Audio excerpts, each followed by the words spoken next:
Welcome back to Trending in Education. This is Mike Palmer. I'm joined here by my esteemed colleague, Brandon Jones. Brandon, how are you? I'm well. Thanks for that. Thanks for that lead in, Mike. I think that was in contrast to last week when I may have introduced you as just Mike Palmer. Yeah. I'd like, this isn't a correction. This is just a reminder that I was missing Dan. Yeah, we all are missing Dan. And Dan's doing well. I was on, I text messaged him a little bit and exchanged emails. Yeah. I think we might even talk to him next week. I think he may be on an upcoming show. That's great. Yeah, which is very exciting. Yeah. Well, we'll be welcoming you back, Dan. But in the meantime, I think we wanted to build on sort of thematically a bit of what we talked about last week. So last week we talked about the gig economy.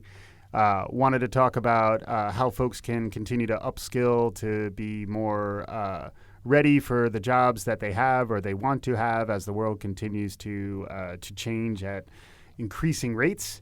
And the related area, I think, is for those within an organization, how do they understand how to become workforce ready or workforce readiness just as a concept.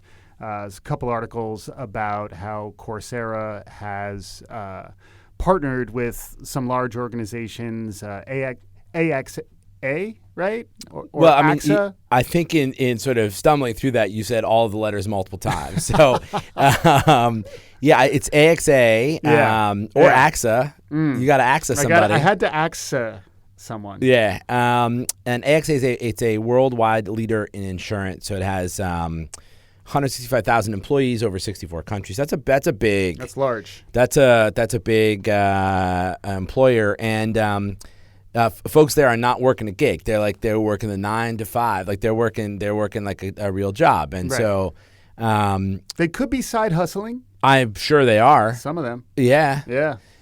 They are the what was it from last week? They are they could be casual earners. They're probably that's the cool spot, I think. Yeah. The casual earner. Right. You know. So this is, Coursera. So Coursera has launched a Coursera for Business, which is a B2B, business to business facing branch of Coursera, which was launched initially for retail individual learners, and they've been signing on companies to provide their essentially workforce readiness or ongoing training. This is a pretty big one for them. I think it's interesting that companies are this is an example. AXA is certainly paying Coursera. Yep. Right. Like that's the way that the money flows from the one to the other. And as you like to say, follow the money. Follow the money. Yeah, that's what I learned. Yeah. That's what I learned in Bodymore Murderlands. And if you're lucky, you can casually follow that money to yourself. Truth. If you're a casual earner. Truth. Yeah. This is one where clearly in making that investment, they're saying two things. One, that workforce readiness is important to them. They're saying three things. I said two. I'm going to say even three. One, that it's important. Two, that they themselves can't do it best themselves. Yep. And three, it's going to be online. So, right. I think all three of those things are actually trends that I expect to continue. Yeah, no, I agree wholeheartedly, and I also think it's interesting that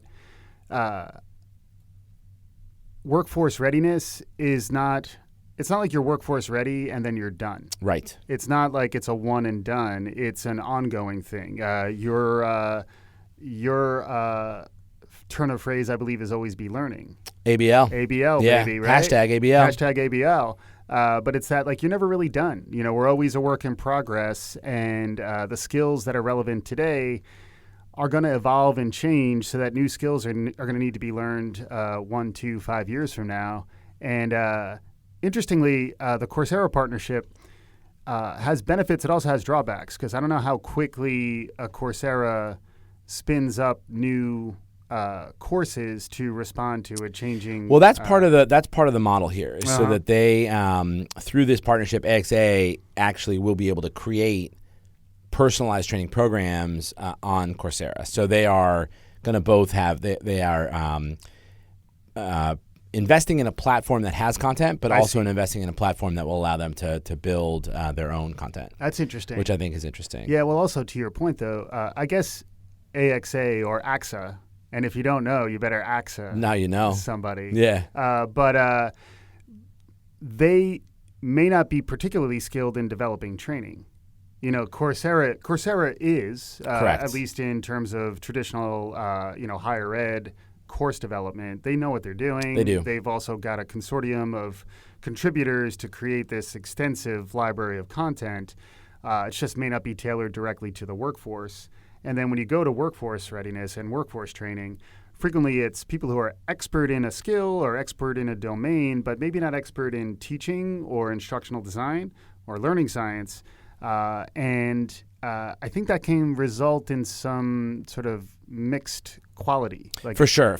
I wonder if Coursera is offering through this Coursera business a managed service package where they have their training experts on demand for the subject matter experts at AXA to be available. If not, I hope you're not listening, because I think that's a pretty good model. Yeah, well, it's also an interesting model that we're sort of skirting the edges of right now, too, where like the ability to develop learning programs and the reality that the only way it's really going to work for large workforce readiness efforts is for it to be delivered digitally. Yeah. Those are things that play to some of our strengths. There are other organizations, to use one that comes to mind, where they've really sort of built their business model around enabling the migration to digital for traditionally non-digital instruction. That's more the traditional higher ed curriculum moving online.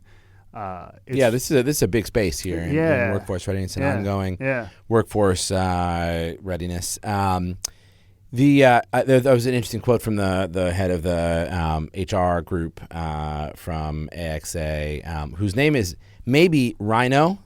Yeah. Piazzolla. Okay. Yes, I would go that way. Rhino. With no silent H. No, the H, right. Yeah. It's so silent, it's not even there. There's not an apostrophe either. It's just Rino. Yeah, so Rhino, I say tomato. I apologize if I'm mispronouncing your name. I thought this was an interesting quote. So our industry, this was to your point about how fast things are changing. Our industry is undergoing rapid transformation, and providing direct access to the best academic knowledge will help our employees drive this transformation and give them an opportunity to manage their learning curve and enhance their skill set. So just unpacking that a little bit, because I think this is getting into some of the trends in education. One is the rate of change is increasing. Yeah. Two is the expectation is that a more learning engaged workforce is actually going to help drive that transformation. It's not just being compliant or pushing it down. Yeah. Exactly. Right. So that was the third point, which I think the expecting them to drive the transformation is similar but different to the expectation they're going to own their own training. Like they are managing. These are the words: managing their learning curve and enhancing their skill sets. I think that's right. That the employer, we've talked about this a little bit coming out of GSV, ASU GSV conference we went to earlier this year, that employers offering training and learning in an ABL style way is going to be an employer benefit. But I think the onus is still going to be on the learner, right, to actually go through and not just click so that the video plays and they can check a box, but actually to engage in that learning. Yeah, well, it's reminiscent of when you were talking about hustle as talent in the gig economy. It's that hunger to learn and that desire to get in there and just acquire new skills, and that curiosity is something that hiring managers are going to really focus on, I think. I know I certainly do now, where I know you've talked about hiring for attitude. And aptitude. And aptitude. Over experience. Yeah, right? and that almost ties directly to what we're talking about, because if you have the right attitude, I want to learn, I'm curious, I'm hungry, the right aptitude, I'm able to pick stuff up quickly, the skills are almost less important these days. Even though, obviously, if you have the cutting edge skill, like there's certain skills that are in scarce, the scarcest new economy skills are the ones that are always going to command command the best compensation and the best benefits and the best status within an organization. But even that, like, you can get upset pretty quickly. Yeah, I mean, there is omnipresent obsolescence in 2017, and I think that's that is part of what informs my thinking, and I think others, around how attitude and aptitude are superior in many cases to skills. And again, it's not specific for all jobs, and don't mean to say we don't look at all at experience, but where what you need to do tomorrow is very different from what you're doing today. It doesn't so much matter what you did yesterday in terms of that actual skill, right? Yep. So like that's, I'm basically just plus oneing what you're saying here, Mike. I think that's right on. Yeah, I think the related thing is the concept of learning transfer too. So like, it's not like you could throw away all your previous knowledge and start fresh and learn, de novo as well as you really need to. It's more, you're building on a foundation of learning and you're transferring skills. Bror Saxberg was talking about how, even those who have a single career focus at every point in their life cycle are going to have 4, 5, 6 careers within their lifespan. Each one builds on the other. So even as you jettison old skills, some of the mental associations, some of the foundations that you develop there are going to be applicable to the new skills. But, you're not writing in the same coding language that you used to. You're not using the same applications that were really hot years ago. And even the technology that is serving this stuff up is also evolving. So for some, that's exciting. I'd say I probably lean towards that direction, where I actually think I'm excited by the rate of change because I continue to get surprised by the world that we're living in. But it's also until it goes inside your head, and then you're a hard pass. Well, I don't know. I've thought about it. I mean, if I do need to hook up the Neuralink, I want to see. You'll obviously get it first. I'll see how much better you are on the podcast. So much. We'll see. And then if you are, it's also, I don't know if they have like, comedic extensions. Right. I want to understand. I couldn't use one of those. Like I'm already maxed out. Yeah. This one already goes to 11. Yeah. Sure. But pre-Neuralink, shout out Elon, pre-Neuralink, there was another article that you shared, a HuffPost article, which maybe we can talk about a little bit, that in the absence of being able to plug right into the matrix, that online learning is the best way. So we talked about online learning being provided by Coursera for AXA. And we talked last time about the gig economy, where that is a big employer benefit, which is, the always be learning. Those employees have access right to it. But for, and the thrust of this HuffPost article was that online learning is also perfect for the gig economy. Yeah. And in some ways, it is interesting if you think about the psychology of the gigster versus the corporate employee. The corporate employee is more likely to expect the organization to provide the base level access to him or her, as opposed to the gigster is already hustling to get gigs, and they understand that they really have to market themselves effectively to land those gigs.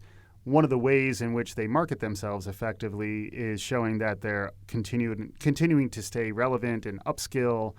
They're more, I think the successful ones, particularly on the digital side of the gig economy, are learning relevant digital skills. And then there's probably a meaningful divide there too, where like if you go to the lower end of the gig economy, it might be a little trickier there. Like I'm not sure how much folks who are, waitressing or driving an Uber, like, are they really plugged into online learning? Perhaps. I think you're right. I think probably less so. Certainly, it's a non-zero number who are, but it's a smaller percentage than in some of those other boxes, I think. Yeah. But I think the promise of online education is that it's cheap. Mm-hmm. It's always refreshable. Sure. It's bite-sized. We talked about this, and so. I think you're right in assuming that there's less happening right now, but I think that there's still a lot of promise for those folks, the waitress, the Uber driver, to be stitching in learning as an interstitial between gigs. Yeah, agreed. It's also interesting to think about which types of skills can be learned online and which ones are harder. So like if I want to learn how to code, being in front of my computer, learning that digitally makes tremendous sense. If I want to learn how to ski, I want to become a ski instructor, there's only a limit to what I'm going to learn through my computer until the VR headsets come. I was just going to say. Well, please say it. Until the VR headsets come. Whoa, really? Yeah. What do you mean? Yeah. That, once you can take reps without needing to be on the slopes. Sure. That's gonna be a game changer. Although I like ski instructor was like that's an early gig economy because depending on where you are, right, it's not always snowy. Right. So you are seasonally delimited in terms of your ski instructorness. Yeah, it's true. Well, it's also that's the people who do it out of a passion. That was sort of the idea. I don't think there's a lot of folks who are like, I'm really strapped. I'm going to have to be a ski instructor. Into these boots I am. Well, there you go. Yeah. Oh, that was good. Yeah. There you go. Yeah. So we talked about workforce readiness and ties to online learning and the gig economy. What else is striking your fancy? Yeah, I just in terms of trends, I'm really optimistic here. I think that online education is becoming more accessible. It's always really been affordable, but it's that when you think about even like 10, 15 years ago, like the number of people who had reliable broadband access, or the people who had a device that they could get streaming video on. And now it's approaching 100% of the population. Yep. And it's not everywhere, not everyone, but it's a lot closer to all than it was even a few years ago. And I think as sort of hardware and access and familiarity with online education changes, I think that's gonna open up some new pockets where people maybe today, speaking, it's in your pocket. It's going right there. Uh-huh. But I think people who today are missing some core skill, but not missing the drive. Mm-hmm. And I'll just say this is sort of a little tangential from what was intended to be a closing comment, but a lot of the people who I've encountered in gig economies, whether it's an Uber driver or whatever, like a ton of hustle on those folks, oh my God. right? And yeah. so I think if you have that attitude, plus some exposure, I think it's going to allow for some migration across, the sort of affluence quintiles, whatever. Mm-hmm. I think there will be more of that's enabled through smaller workforce bites that are coupled with smaller skilling up bites. Yeah, no, I agree. And also I would say as educators and folks who are passionate about learning, it's also really exciting in that new problems are emerging that really don't have mature solutions for just yet. So whether it's Neuralink downloads or just better... I'm here for you, Elon. I'm right here waiting for you. Better life prep for folks. Really, we've talked a lot about the power of non-cognitive, instruction for test prep. I think it also relates to landing a job and managing your life, managing work-life balance, all those types of things. So...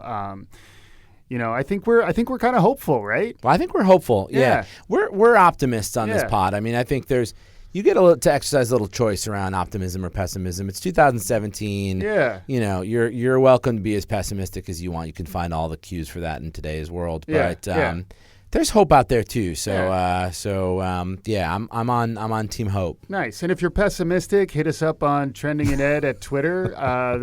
There's a lot of room for pessimism on Twitter, and we'll be happy to respond to you there. Thanks again for listening, and thanks to you, Brandon, for some quality interaction here. And right back at you. And Godspeed, Dan. Dan Strafford. We'll talk to you soon.